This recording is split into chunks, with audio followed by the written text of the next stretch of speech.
No. You know what, Snoop? My mother is calling. She would love to say hello to you. Man, you gotta take that call, man. Hey, I'm sitting here with an uncle of mine. He goes by the name of Snoop. Would you like to say hello to him? Absolutely. Hello, mother. How you doing? I am incredibly blessed. How are you, sir? I'm blessed as well. I'm doing awesome. Sitting here with my nephew, just chopping up some game. Shut the front door. I'm so sorry. Yeah, I want to. Hit me. Matter of fact. Now today we're gonna be talking about an incredibly lyrically gifted rapper who in my opinion was heavily slept on and a lot deeper than most, with material that ranges from laid back, earthy Californian style to the harrowing rawness of life on the streets. Today we're gonna be talking about the rapper named Fashawn. Starve myself like Gandhi on behalf of my art. What up guys, Ali here and welcome to Ali Talks Music. Add me on Instagram at Ali Talks Music as well. And don't forget to subscribe and hit the notification bell. Now let's get into the video. Like most rappers, Fashawn had an incredibly rough life growing up, partially due to his father's incarceration and partially because both of his parents were addicted to drugs. Growing up, he lived with his sister and mother, and let's just say drug use was heavily rampant in this family. Due to his father's incarceration, Fashawn grew up without a paternal figure, and the two did not even try to reconnect until well after Fashawn had established himself as a rapper. Yeah, I think so. I think people have just shortened it now. It's just abbreviated to just Fash. Now we've spent some time together as fans and as audience, so you know how like when you get to know a person, you just, you know, he goes from like Jack or James, like now he's a year or two later, he's just Jay. You know what I mean? Like that's kind of what's happening with me and my fans and stuff. Like now some of them just call me F. Like what up, F? You know, it's getting even shorter now. So when he was only 8 years old, his sister Tasha called Child Protective Services and both children were sent to a group home before a court eventually set them to live with their uncle, Roy. Sean was a musician at heart and felt the pull of music from a very young age. He was about 8 years old when he wrote his very first rhyme, and by around 2000, at the early age of 12, he had fully immersed himself within the world of writing. He proudly told his family that he wanted to be a rapper and started working towards that goal. His hard work paid off. An opportunity presented itself after the release of his first mixtape, Grizzly City, which dropped around 2006 before he was around 18 years old. I could be modest, but let's be honest, you hear that beat behind him. A beast is what I am. The mixtape caught the attention of fellow Fresno MC, Planet Asia, who was so impressed that he offered Fashawn the chance to join him on tour. Sean knew that this may be his only shot, so he dropped out of school and followed Asia on tour, finally fully immersing himself in the life and culture of the rapper he had always wanted to be.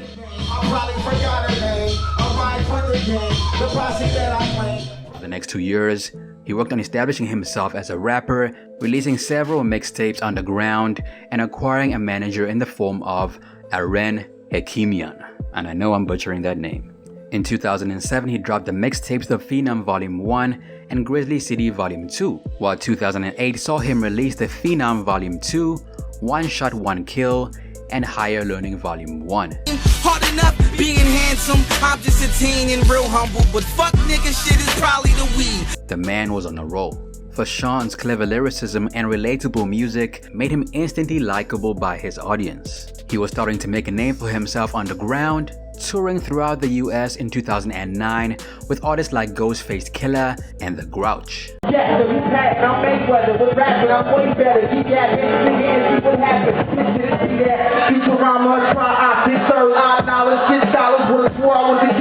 Through his busy touring schedule, he formed a bond with producer Exile, who had already produced the album Below the Heavens for rapper Blue. Sean loved Below the Heavens so much that he asked Exile to exclusively produce his debut album. The two worked incredibly hard over the course of the year and ultimately released Boy Meets World through the independent label One Records around 2009.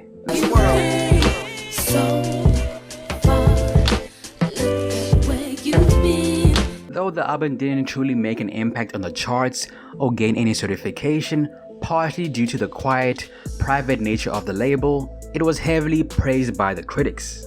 In addition to this, Fashawn was getting a lot more respect in the music industry, and so was Exile. When speaking on how he made his albums, Fashawn said the following: "The biggest thing going through my head was, I want to make something that gives me longevity in the music culture. That was the main thing for me. I wanted to make a piece of art that was timeless." Exile had wonderful things to say about Sean, and in a later interview he reflected on hearing Fashawn's music for the first time. "The first time I ever heard Fashawn rap, my imagination just started going. I started thinking about the possibilities of his voice and what stories he could spit over my beats. I could hear that there might be something special, so I wanted to give him more beats to see what we could come up with." Fashawn was equally impressed with Exile. Exile had put out an album with Blue, and that album wound up in my lap. I was just really taken back by his production, but I never really expected that I'd get to work with him. I want to dedicate this to y'all and my daughter, man. Towards the end of 2009, Sean kept at his hustle hard. He welcomed his daughter Hannah a literal month before his album debuted and continued to work on other projects, as well as 2009's The Antidote and 2010's Ode to Illmatic and Grizzly City Volume 3. Despite his hustle as a rapper, he was motivated by reasons other than trying to become rich and famous. He wanted to provide a healthy, safe home for his daughter. In later interviews, he reflected on how she impacted his life and drive. Just becoming a father and having no other option except like, yo, I gotta provide for my little girl, my seed.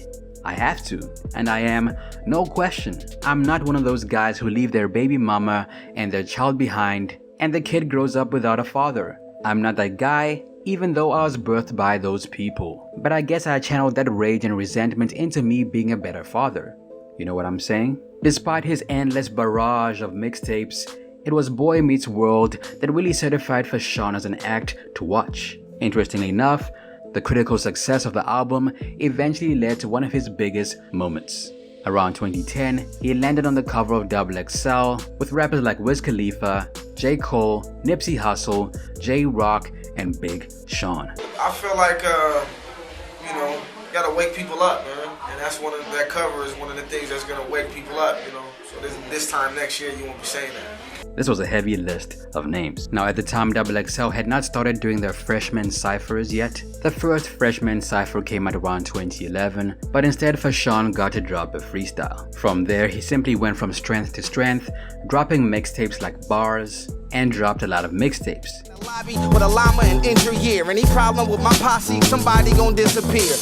He dropped Higher Learning Volume 2 around 2011, as well as the collab album This Generation with Murs. He was doing all of this while touring with Wiz Khalifa, Talib Kweli, and Brother Ali. Now in his chase to stay relevant, Fashawn began to lose parts of his lyrical integrity. His tracks became less thought out, and his lyrics more surface level. He even slid into a mild depression. There were times when I didn't put out music at all, didn't care about getting into the studio, didn't care about who was #1 on the charts. There was a time when I was on the verge of going back to my old self, to the guy that I was speaking about on the first album. And then there was a fateful moment in his career, a moment that reignited his passion, a moment that stopped him from giving up on his dreams entirely. Nas called him. A call turned into a meeting, and before he had truly realized what had hit him, Fashawn was signed to Mass Appeal, Nas's label. It meant a lot, man, just, as a fan first and foremost, just to have literally like my favorite MC like acknowledge my skills and just call me dope and tell me that he was a fan was like, it's humbling. It's humbling, man. Yeah, so it means a lot, man. And it just bridged the gap between the coasts. It's like, yeah. I grew up in an era where like, I couldn't even listen to East Coast music. I grew up in the 90s and there was a period where it was like,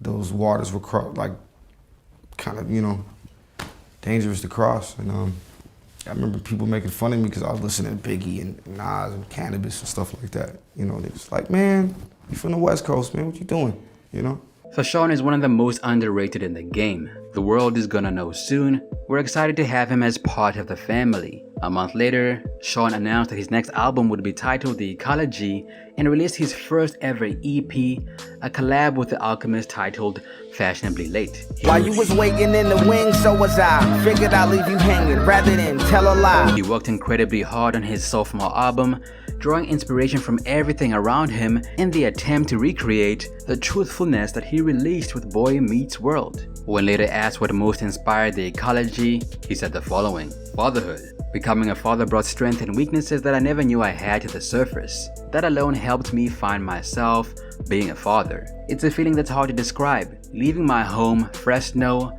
I also learned a lot. Doing so allowed me to see the world and actually draw my own conclusions. Don't want to intervene, cause they can get popped too. Simple and plain, all the old. Now we later got to find out that Fashawn's heart had not truly been in it since Boy Meets World, and he had not truly put his soul into his music the way he had the first time around. I was doing mixtapes and just doing some shit to stay relevant. I felt like that just wasn't necessary. Now that I look back on it, champagne and styrofoam cups wasn't necessary. High Learning 2 wasn't necessary.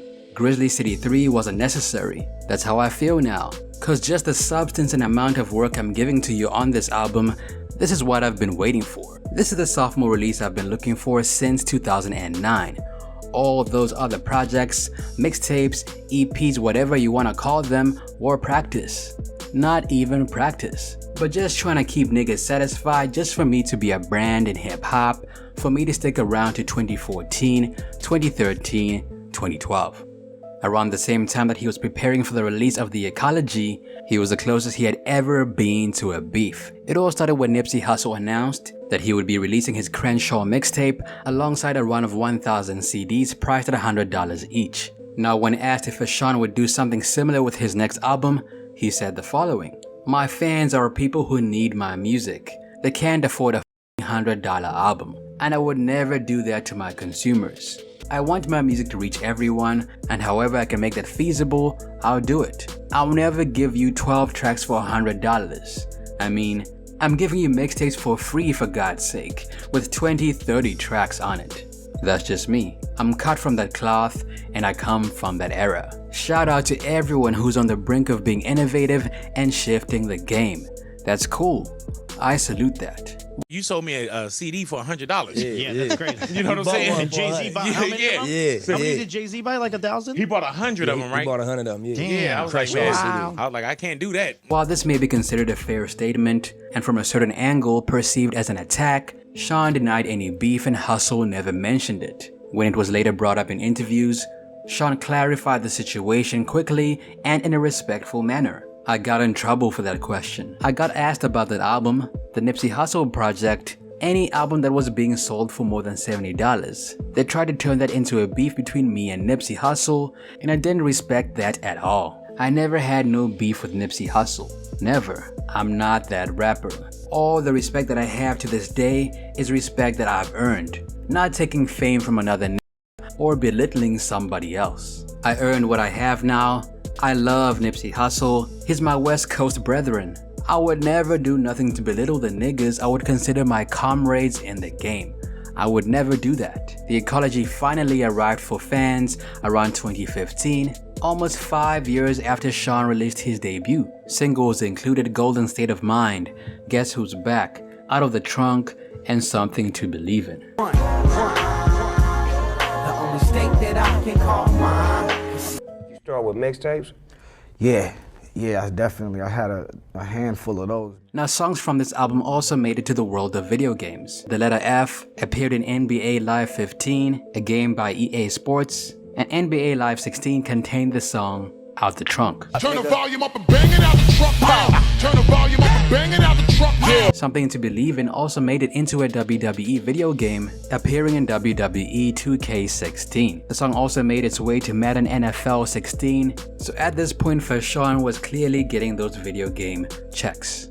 Yes, I'm at a crossroads, lost hope and a lost quotes. My heart smokes for the fire that y'all to provoke. After dropping his sophomore album, Fashawn was asked what he was gonna do with his next one, and he said the following: "I've wanted to be a rapper since I was really young, 9-10 years old. Now that I am one, my dreams are bigger now. The future, Who knows, man? I'm just gonna evolve and become iller. Now, soon after dropping the Ecology, Fashawn soon faded into the background. He released an EP in 2017 titled Mana and a collab album with Sir Veterano in 2021 titled All Hail the King. He is still signed to Mass Appeal Records and still does tours regularly, but his desire to release new music seems to have faded with the Ecology. He continues to post regularly about his daughter on Instagram and has launched his own brand of soda, Grizzly City Ale. On Spotify, he has approximately 143,000 monthly listeners, and his most listened to singles include Relaxation, Weed Nap,